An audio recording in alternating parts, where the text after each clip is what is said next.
ہم بچپن سے سنتے آئے ہیں کہ رمضان میں شیطان قید کر دیا جاتا ہے، لیکن سوال یہ ہے کہ پھر بھی دنیا میں قتل، ظلم، لڑائیاں، دھوکے اور گناہ کیوں جاری رہتے ہیں؟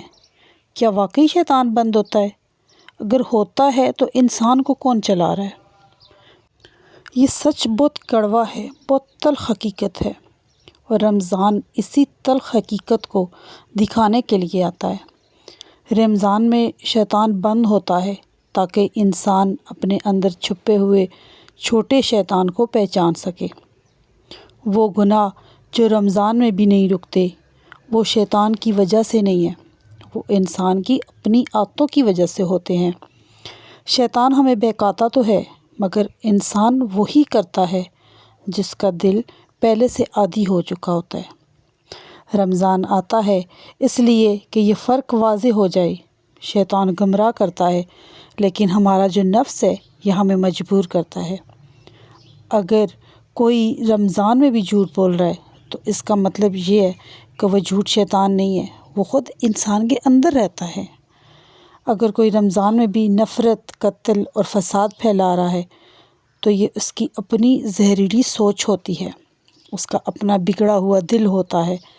اگر کوئی رمضان میں بھی حرام سے باز نہیں آ رہا تو یہ اس کی اپنی کمزور نیت ہے۔ رمضان ایک آئینہ ہے، ایک شیشہ ہے، اس میں انسان اپنا اصل چہرہ دیکھتا ہے، وہ چہرہ جسے سال بھر شیطان کی آڑ میں چھپائے رکھتا ہے۔ رمضان کہتا ہے اب کوئی بہانہ نہیں چلے گا، اب جو غلط ہو رہا ہے وہ تم ہو۔ اس لیے رمضان تربیت کا مہینہ ہے، تبدیلی کا مہینہ ہے، خود کو پہچاننے کا مہینہ ہے۔ لوگ سمجھتے ہیں شیطان بند ہے اس لیے گناہ کم ہو جائیں گے، لیکن حقیقت تو یہ ہے کہ شیطان نہیں، انسان کی نیت ہی قید ہونی چاہیے۔ اگر رمضان کے 30 دن ہم اپنی زبان پر قابو نہیں رکھ سکتے، اپنے غصے کو نہ توڑ سکے، اپنی سوچ کو نہیں پاک کر سکتے، تو آپ سمجھ لیں ہم نے بھوک پیاس کے سوا کچھ بھی حاصل نہیں کیا۔ رمضان کی اصل کامیابی کہ انسان رمضان گزرنے کے بعد بھی ویسا نہ رہے جیسا پہلے تھا۔ اس کی عادتیں، زبان، غصہ، نیت سب بدل جانے چاہیے۔